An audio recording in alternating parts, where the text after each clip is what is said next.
Hello बच्चों, let's read this question. The question says, find the equation of the straight line joining the points 3, -1 and 2, 3. Also, find the equation of another straight line perpendicular to this straight line and passing through 5, 2. इस question में हमें दो points दिए हैं और इन दो point को जो लाइन ज्वाइन करेगी हमें उस लाइन की इक्वेशन फाइंड करनी है।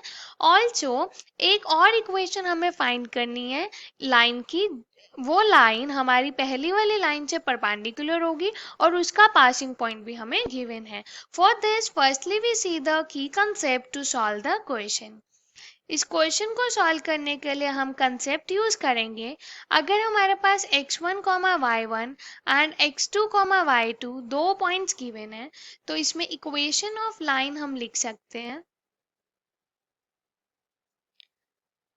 is y minus y1 equals to y2 minus y1 divided by x2 minus x1 which is multiplied with x minus x1 and अगर यहाँ पे हमारे पास इक्वेशन है ax plus b y plus c equals to 0, so we can write कि इसका slope equal होगा minus coefficient of x divided by coefficient of y।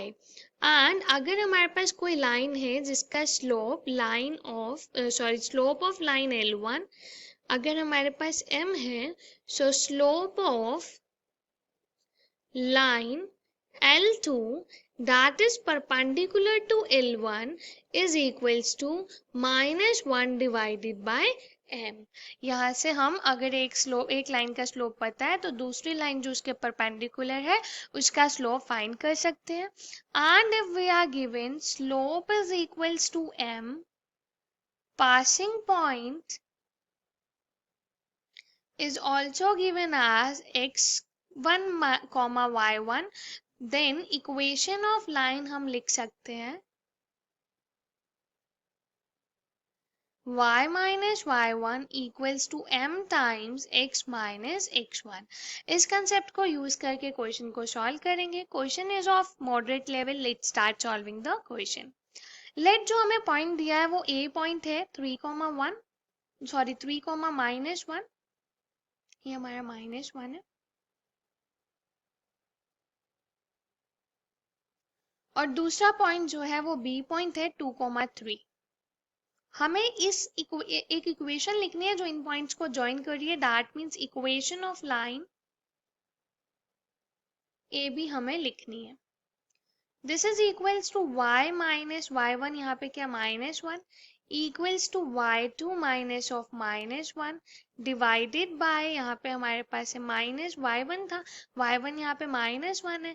अब यहाँ पे डिवाइड करेंगे x2 यहाँ पे 2 है माइनस x1 जो 3 है multiplied with x minus x1 यहाँ पे हमारे पास 3 है। इसे फर्दर सॉल्व करेंगे y plus 1 is equals to 3 plus 1 divided by -1 multiplied with x minus 3।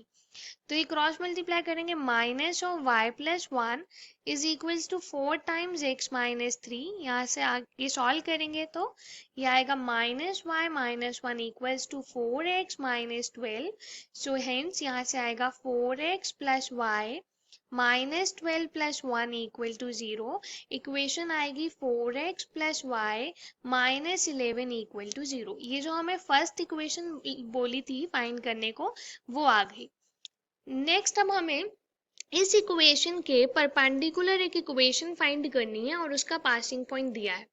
सो इसका स्लोप अगर हम m1 से डिनोट करें तो ये होगा minus of 4 divided by 1 that is -4 और लाइन इसके परपेंडिकुलर है तो हम m2 लिख सकते हैं -1 divided bye m1 which is -1 divided bye -4।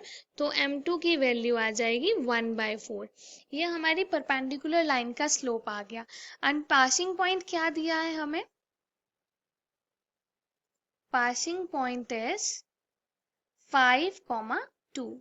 तो यहाँ से हम इक्वेशन ऑफ लाइन लिख सकते हैं, equation of line is y minus यहाँ पे y1 2 है इक्वल टू स्लोप जो 1/4 है multiplied with x minus x1 हमारे पास 5 है। क्रॉस मल्टीप्लाई करेंगे 4 times y minus 2 equals to 1 times x minus 5। Bracket open करेंगे 4y minus 8 is equals to x minus 5। तो यह आ जाएगा x minus 4y minus 5 plus 8 equals to 0। So hence यहाँ पे आ गया x minus 4y plus 3 equals to 0। And ये हमारी जो सेकेंड लाइन जो परपेंडिकुलर लाइन निकालने की इक्वेशन के लिए बोला था उसका आंसर है। Hope you understood it well. Best of luck. Thank you.